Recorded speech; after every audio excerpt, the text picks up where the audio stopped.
안녕하세요. 만나서 반갑습니다. 역사가 김영준입니다. 한중일 근대사 삼국시 제66부 태평천국의 반격, 천경의 포위를 풀다 라는 주제를 가지고 오늘 여러분과 함께 할 겁니다. 1857년 5월 무렵 태평천국의 새로운 군사 지도자로 부상했던 이수성, 진옥성은 향후에 태평천국이 나가야 할 대전략에 대해서 논의하기 시작합니다. 참고로 둘이 같은 고향 출신의 선후배 사이예요. 이수성이 선배고 진옥성이 후배죠. 이수성은 청경사변을 틈타가지고 청군이 제2차 강북 강남대영을 건설한 것에 대해서 오히려 뭐라고 평가를 하냐면은 천황이었던 홍수전은 이거를 굉장한 골칫거리로 봤어요. 하지만 막상 군사권을 쥐고 있었던 이수성은 이것은 오히려 위기가 아닌 기회라고 여겼다는 거죠. 왜냐? 천경의 성벽은 서양식 대포를 가지고 오지 않는 이상 구식 대포로는 공략하기가 까다로운 그야말로 난공불락의 요새였습니다. 그렇기 때문에 강북대영과 강남대영이 있다 한들 현재 청군이 갖고 있는 전력으로 천경을 완전히 포위하는 것은 어려운 일이었다는 거죠. 즉 천경을 둘러싸고서 공격을 좀 할 수 있겠지만 천경의 그 특유의 난공불락의 성벽이라면은 충분히 이런 공격을 막아낼 수 있다는 거예요.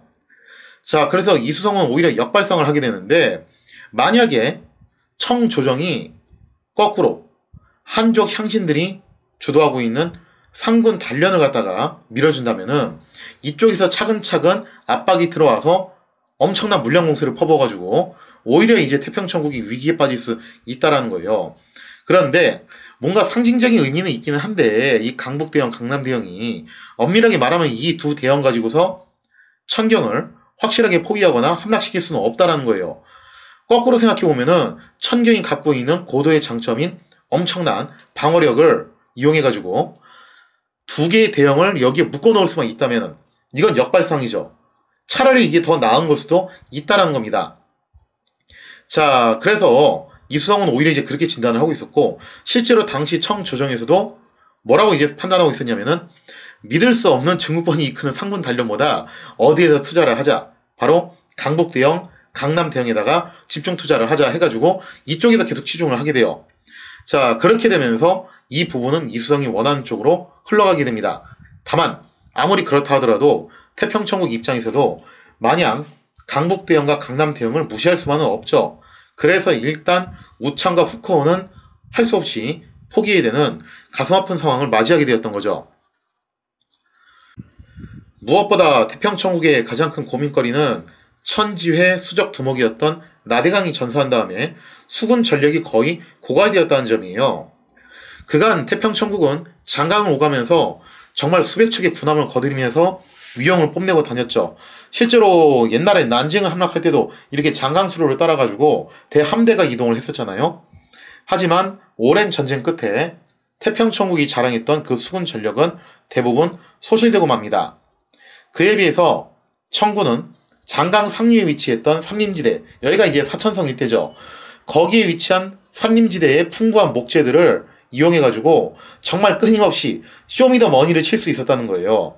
그래서 선박들이 계속 보충이 되면서 이제 수상 전력에 있어서는 태평천국은 더 이상 청군하고 대결을 할 수 없는 그런 상황에 놓이게 되었죠.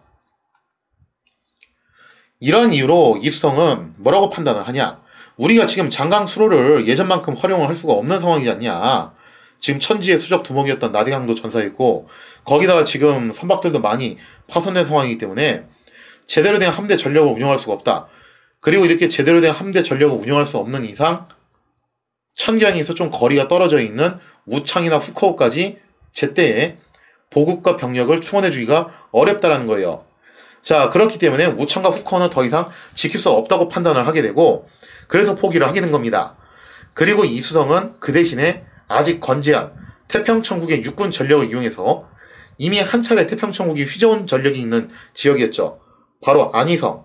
여기서 이제 그 유명한 명장이었던 강충원이 전사했잖아요.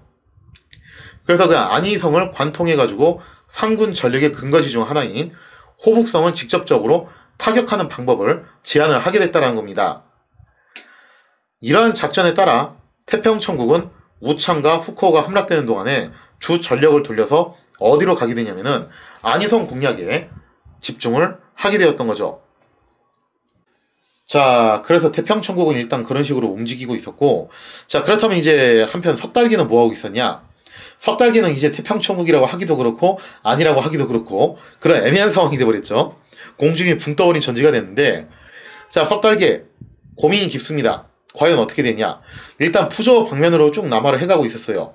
그래서 이때 석달기가 생각했던 게 뭐였냐면은 푸조 바로 앞에 위치한 삼곡탄을 도강을 해가지고 강서성의 내륙 지역으로 진출을 하자는 거죠. 왜 이런 생각을 했냐면은 과거 석달기는 강서성 일대를 한 차례 휩쓰면서 이 지역의 민심을 대대적으로 끌어모은 전력이 있습니다. 그래서 그 경험을 이제 되살려보자는 거죠. 따라서 석달기는 강서성으로 건너갈 수만 있다면은 자신만의 세력 기반을 그곳에서 키워가지고 나름의 대업을 도모해볼 수 있지 않을까, 그렇게 생각을 했던 모양이에요. 자, 그래서 석달기가 강서성의 내륙 지역으로 건너가기 위해서 삼곡탄을 도강을 하려고 했는데 이미 여기에 와서 주둔하고 있는 사람이 있었어요.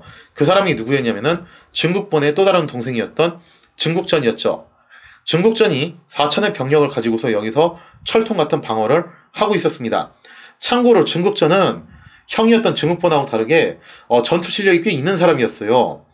자, 그래서 증국전이 여기서 철통 같은 방어 태세를 갖추고 있으니까 석달기가 결국에는 여기서 도강작전에 실패를 하게 되었다는 거죠. 자, 근데 뭔가 좀 이상하죠? 사실 석달기가 천경을 떠날 때 휘하의 무리가 무려 10만에 달했대요. 물론 이게 다 전투병은 아니겠지만 적어도 전투병이 몇만은 될 거라는 거예요. 그러면은 그런 엄청난 규모로 가진 석달기가 고작 4천명의 중국전 군대한테 막혔다. 왜 그러냐? 이유는 이렇습니다. 석달기가 천경을 박차고 나올 때 분명 10만에 달하는 세력을 거느리고 있었는데 요 근래에 제대로 보급이 이루어지지 않으니까 상당수 인원들이 이탈을 해버려요. 그러면서 다시 천경으로 돌아와 버렸다는 거죠. 이 때문에 석달기의 전력은 많이 저하된 상태였고 결국 중국전의 방어선을 돌파하지 못한 채 도강을 포기해야만 했다는 거죠. 따라서 이제 석달기는 할 수 없이 강서성 내륙으로 진입하는 것을 포기를 하고 좀 더 아래쪽으로 남하해서 곡건성 방면으로 이동을 하게 됩니다. 이러면서 태평천국은 점점 이제 역사의 메인 무대에서 조금씩 멀어지는 모습을 보여주게 되죠. 1858년 9월 호리미 휘하에 있었던 용장 이석비는 작전대로 태평천국의 안희성으로 진출하기 위해서 내륙을 향해서 진군에 들어갑니다. 자, 그리고 증국본은 여기에 대해서 고민을 했었다고 그랬죠. 상당히 쪼잔한 고민이었어요. 이거를 요청대로 도와주자니 그냥 남 좋은 일만 시키는 것 같고, 그렇다고 해서 도움을 안 주자니 나중에 또 책임 추궁 플러스 또 마땅한 명분도 없고, 그래서 이거 어떻게 할까 하다가 이용장의 건의대로 어떻게 하기로 했냐. 증국본은 조만간 지원군을 보내겠다라고 약속을 하면서 자신의 동생인 증국화를 이석빈의 참모로 보내게 됩니다. 자, 그리고 이석빈은 사돈지간이었던 증국화가 자신의 참모로 참전을 하니까 이제 증국본이 정말로 협동작전을 하려나 보다라고 믿고서 안희성 내륙을 향해서 진군에 들어갔다는 거죠. 당시 이석빈의 진군 속도가 얼마나 빨랐는지 안희성의 여러 성들을 차례차례 수복하면서 핵심 도시인 허베이를 향해서 그야말로 쾌 진격을 하게 돼요. 그리고 어쩐 일인지 태평천국은 과거하고 다르게 육지에서조차도 상군 단련의 공세에 속수무책으로 패주를 하는 모습을 보여주게 됩니다. 자, 이게 왜 그랬냐? 당연하게도 태평천국의 속셈은 따로 있었어요. 나름의 꿍꿍이가 있었는데 태평천국이 안희성을 공략을 해왔잖아요. 근데 사실 이게 진짜 목적이 이것도 있었어요. 물론 안희성을 관통해서 상군 단련의 근거지였던 호북성으로 진군에 들어간다. 이것도 있었는데 또 하나의 작전이 뭐였냐? 이렇게 안희성을 향해서 공략해 들어가면은 상군도 장강 수로를 따라서만 올 수는 없을 것이고 똑같이 안희성으로 맞대응을 해서 요격을 할 거라는 거예요. 자, 그렇게 해서 청경을 향한 공세를 좀 다른 방향으로 돌리자는 게 있었고, 또 하나가 뭐였냐면은 만약에 이렇게 해서 상군 단련이 안희성 내륙으로 진격해 들어오면은 다른 데는 몰라도 적어도 강북대영만큼은 여기에 호응을 할 확률이 높다라는 거죠. 그래서 강북대영이 여기에 호응을 해서 출진을 하게 된다. 그렇게 해서 요새를 비우고서 바깥으로 나온다 하면은 그 틈을 노려가지고 야전에서 이 강북대영을 박살을 내겠다는 거예요. 아무리 태평군이 전력을 다해서 동원한다 하더라도 강북대영, 강남대영은 쉽게 함락시킬 수 있는 요새들은 아니었어요. 하지만 만약에 이들이 제발로 기어 나와 준다면은 이거를 쉽게 공략할 수가 있었다라는 거죠. 아니나 다를까 이속빈이 안희성을 향해서 직문에 들어가니까 강북 대형에서 즉각 출격을 합니다. 호응을 한 거죠. 그리고 강남 대형 역시 4천의 병력을 출격을 시켜서 강을 건너서 강북 대형 쪽으로 보내주게 돼요. 자, 태평천국의 이수성과 진옥성은 두 대형에서 병력이 출신했다는 소식을 듣자마자 곧바로 군을 돌려서 강북 대형을 맹공격을 퍼붓게 됩니다. 이 공세로 강북 대형은 무려 1만여 명의 병력을 잃고, 여기서 뼈아픈 게 뭐냐면은 북방에서 끌고 왔던 8기군 수천 명이 또 증발을 해요, 이걸로.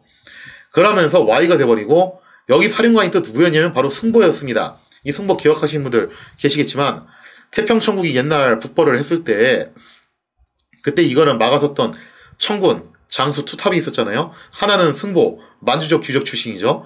그리고 하나가 이제 승경 림심, 이 사람이 이제 칭기즈칸의 후손이죠. 둘이 이제 지휘권 분쟁도 있었는데 결국 어찌어찌 북벌을 막아냈어요.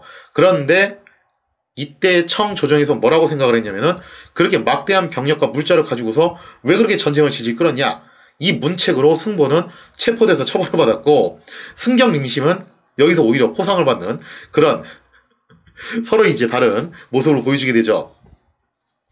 자, 근데 그 승보가 다시 이제 여기서 참전을 하게 됐던 건데 난리가 난 거죠. 이 강북 대형을 통째로 말아먹어버린 거예요. 그리고 강남 대형의 지역군 4,000명 또한 그 운명이 다르지 않았으니 강남 대형의 원병들은 거의 다 전멸되고 사령관이었던 풍자재 역시 아주 가까스로 목숨만 건져가지고 도주할 수 있었다는 거죠. 자, 이렇게 강북 대형을 시원하게 말아먹은 승보 난리가 났죠. 이거 이러다가 지난번처럼 또 패전의 책임을 물어가지고 체포로 당할 위기에 처해 있었다는 거예요. 자, 다급해진 승보는 이번에는 체포당할 수 없다, 그렇게 판단을 하고서 다른 방법을 구사하기 시작합니다. 이른바 뇌물을 이용한 회유, 매수 공작을 진행을 하게 되는데 태평천국의 장수들 중에서도 좀 질이 나쁜 애들이 있었어요. 뭐 수적 출신, 염적 출신 이런 애들이 있었는데 그래서 이제 이런 도적 출신들이었던 장수들한테 뇌물을 갖다 바쳐가지고 회유, 매수 공작을 진행을 하게 됩니다. 그러다가 1859년 2월에 마침내 이 매수 공작이 그 노력에 대한 결실을 맺혀가지고 잭팟을 터뜨려요. 바로 설지원이라는 염적 출신의 태평천국 장수가 투항을 하기로 결정을 한 거죠. 근데 이 사람이 어디를 지키고 있었냐면은 바로 천경의 코앞에 있었던 푸커우를 지키고 있었다는 거예요. 그래서 결국 이 설지원이라는 염적 출신의 태평천국 장수는 승보가 제공해준 돈과 뇌물을 받아먹고 난징 바로 코앞에 위치한 푸커우를 들여다가 통째로 바치는 그런 대박 로또가 당첨이 됩니다. 자, 이로써 태평천국은 다시 한번 골치가 아파져요. 기껏 강북 대형을 박살을 냈는데 이제 그거를 대신해가지고 푸커우가 또다시 새로운 거점이 돼서 알박기를 하면서 천경을 위협하게 되었다는 거죠. 이후 태평천국은 한동안 푸커우 공략에 집중을 할 수밖에 없게 됩니다. 아무튼 이 공로로 승보는 강북 대형을 말아먹고서도 체포되는 신세를 간신히 모면할 수 있었다는 거죠. 하지만 되게 이렇게 꼼수를 써가지고 뇌물을 이용해가지고 해결한 문제들은 지나간 역사를 돌이켜봤을 때 대체로 끝이 별로 좋지 않죠. 결국에는 먼 훗날에 이것이 천군에 두고서 아주 두고두고 커다란 골칫거리를 양산하게 되었다는 거죠. 그 이야기는 먼 훗날에 다루도록 하고요. 자, 이렇게 해서 어쨌든 태평천국이 강북 대형을 박살내므로써 천경의 포위망을 어느 정도 푸는데 성공을 하게 됩니다. 자, 그러면서 이제 태평천국의 지도부였던 이수성과 진옥성은 어떤 생각을 하냐? 지금 현재 이속빈이 신나게 안희성 안으로 밀고 들어오고 있는데 이제 슬슬 이속빈의 부대를 박살을 낼 때가 왔다. 한번 우리의 저력을 보여주자 하면서 안희성으로 대대적으로 출격을 하게 됩니다. 그러면서 허베이를 둘러싸고서 양측이 또 치열한 공방전을 벌이게 되는데 과연 이 전투는 어느 쪽의 승리로 끝나게 될 것인가? 거기에 대한 이야기는 다음 시간에 이어서 진행하도록 하겠습니다.